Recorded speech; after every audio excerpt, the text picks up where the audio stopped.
Mic check, mic check. What's up, suckers? King of the Pit Media. Let me put you on to some game, yeah? I'm going to deliver to you 3 ignorant riffs. I'm going to deliver to you some of the most exciting riffs. Some of the best of the best. I'll tell you what, people. I'll tell you what, when it comes to going for a mooch, when it comes to going for a little bit of a shin shaker, a little bit of a shindig, a little toe tapper within the pit and outside of the pit, I've had my fair share of experiences. I've heard my fair share of riffs, my fair share of tool bombs, fair share of goblin walks, and my fair share of hate mosh. And we're going to go into some of the hardest. So without further ado, shall I jump into the first one, people? I'm going to make this a series, yeah? I'm going to make this a series. And I'm going to give you some real game. I wish I could play it on here, but copyright will just say, nah, we can't do that. So I'm going to put the links in the video description to these tunes, yeah? First and foremost, drum roll, please. The first ignorant riff I've got for you. Propaganda. That's the name of the song. Do you know who that is? Sepultura, Propaganda. I don't even know when this came out, 94, 95, 96. What album was this on? This is when they went a little bit more industrial, perhaps, at least in the aesthetic. Yo, I don't really know Sepultura post Rise. Is it Rise? No, maybe Rise is the record. I don't even know. But Beneath the Remains, that one after Beneath the Remains, death metal, edging, thrash metal elements up until this particular record where we invited in a little bit of hardcore. And when I say hardcore, I mean a little bit of crossover-esque, mosh heavy, down-tuned riffage. This tune's called Propaganda. And in my opinion, it's one of the best breakdowns of all time. If anything, I would say it was underrated. I seen a band cover it. What band was it? Was it Harm's Way? Who the heck covered it? I'm not saying I saw it personally. I saw on YouTube, as of recent, a band at, I don't know what festival. I don't really care what festival. Some Americanized tingling. Some band covered it. And they did a good job, to be honest. They were tight, but bro, on record, I don't think a live performance of it will ever match a experience of hearing that on record for the first time, because the sound engineering on that track is so good.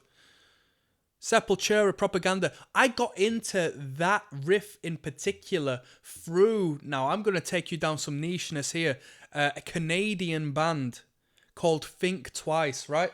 Over here in England, there was like a youth crew-esque band called Think Twice that I enjoyed. Me and my mate really liked him. You wouldn't call it fastcore. It was just very fast hardcore punk in the vein of Beware. They did a Beware cover, and you know what I mean? That's as far as we know. But they came and went, and they had a good sound to them. And I was searching them up decade back, and I came across Think Twice's last show, right? But it was a Canadian Think Twice. On Halloween, they were all dressed up. And you'll still find it on YouTube now, I'm sure. And they opened up with Propaganda. But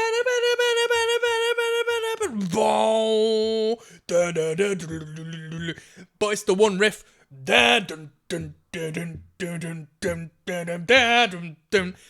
And it's one of the most ignorant riffs going, because it utilizes the dissonance of a panic chord better than any of these modern age,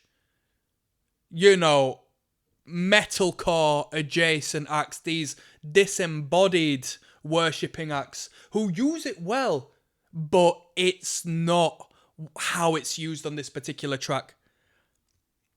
It doesn't get boring. If you like your training, it's a fucking banger. Get on the bench. That's all I'm saying. Are we ready for track number 2? Yeah. Let me put you on some game. We're gonna keep it within the realms of metal adjacent punk with this one. I've got to give some respect to Apocalypse Now. Apocalypse Now. Cro-Mags. Alpha Omega, that's the record. And in my opinion, underrated record. Everybody says Best Wishes is like the Cro-Mags crossover record. I don't think it comes close to Alpha Omega. Although the record as a whole, like the production value seems a bit skewed, like it's not consistent in my opinion. But with that being said, the track Apocalypse Now, I think it's track number 3. You correct me if I'm wrong. Maybe it's track 4. If not later in the record, I don't care. But we go through maybe 5 minutes, 6 minutes of this epic 8-minute track until we clock on to what might be arguably the hardest mosh riff of all time. Another underrated riff. Another underrated riff. If anything, it's, at least in the local community I was once more so than now a participant of, it was in the shadow of a mosh riff that the contemporary of Cro-Mags, Leeway, had done. And what's that Leeway tune? There was a Leeway number. But everybody was covering that and giving no ratings to the Alpha Omega one. And it's a piss take. The Leeway tune was Rise and Fall. Rise and fall from grace. Everyone covering that, whereas we should that's like a left-hand path, right-hand path thing. Where are we going with it? We're going to Leeway or Cro-Mags. But I'm saying the riff in Apocalypse Now, to be precise, 5 minutes, 5 seconds in, because you got to have a few seconds before so it has the impact, right? And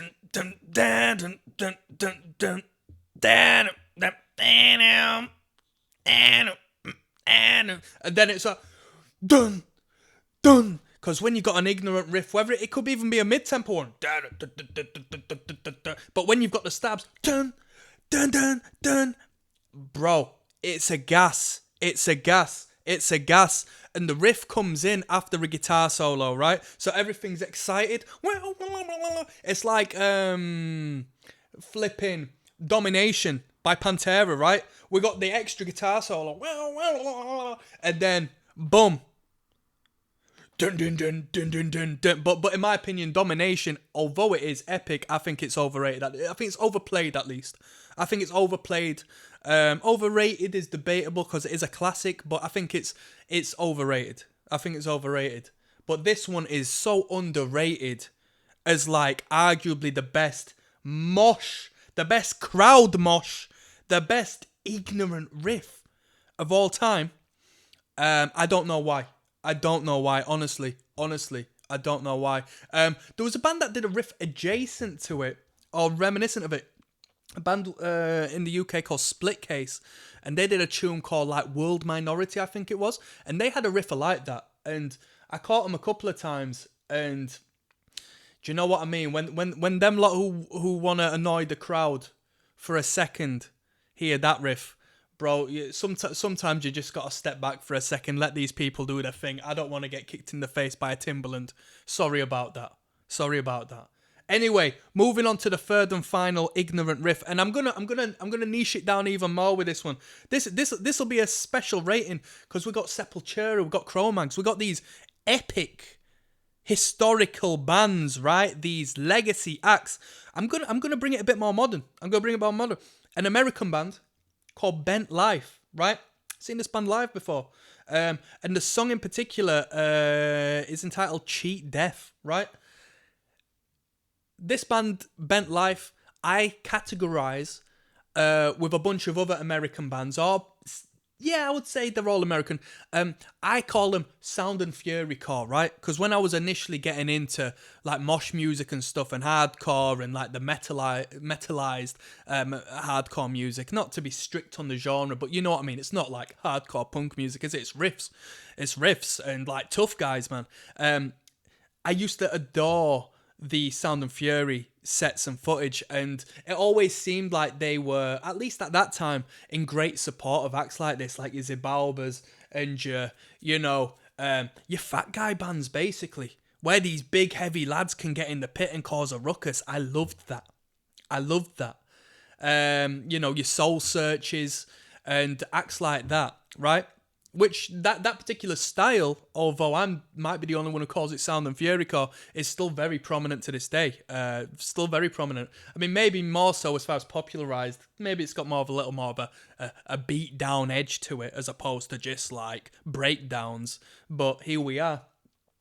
Cheat Death by Bent Life isn't necessarily a hammer to the face breakdown, but it's a slow burn, low to the ground, primitive tom drum fiesta. I'm telling you, I know I can't play it on this video. There's going to be links down in the description. And I got to give props because I'm not one of them mosh heads who can do all of the backflip, kickflips, McFlurry twists, doing all of this malarkey. To be honest with you, I don't even know how these lot learn how to do that.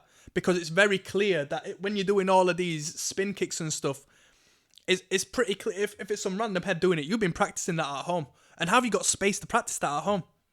Real talk, let's be real. Where are you learning how to do that stuff? I can't do that stuff. So as much as I like a heavy riff, I can't dance like them heavy hitters. Butter, dun dun, on the tom drums. That's my vibe. I can get the dancing shoes on. I can go for a shindig. I can have a twist and a turn. I can have a push and a pull. We don't mess about. So Cheat Death is my third ignorant riff. And as a shout out bonus riff, because I feel it's somewhat alike Cheat Death, I'm going to say a UK-based band that has come and gone, straight edge band called BreakingxPoint. And they had a tune called, what was it called? It was called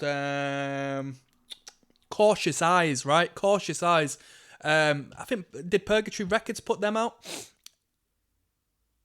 It's a quality classic. The times have come and gone where people have acknowledged and forgotten about BreakingxPoint. It's a new generation now. But that particular riff, which is alike the Bent Life one, as far as it doesn't focus solely on the slamming of the cymbals, it's more so just the primitive, low, dense, bottom shaking frequency of the battering of the tom drums.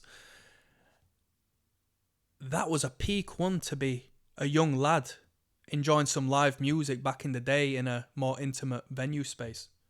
And that is what got me addicted to hardcore within that particular moment of my life. The anxiety-inducing mosh moments where you as a bystander of the pit might not be safe. I loved that, and I could not find that anywhere else. And so I got to give respect for them riffages. We got Sepultura, Propaganda. We got flipping Cro-Mags. What Apocalypse Now? And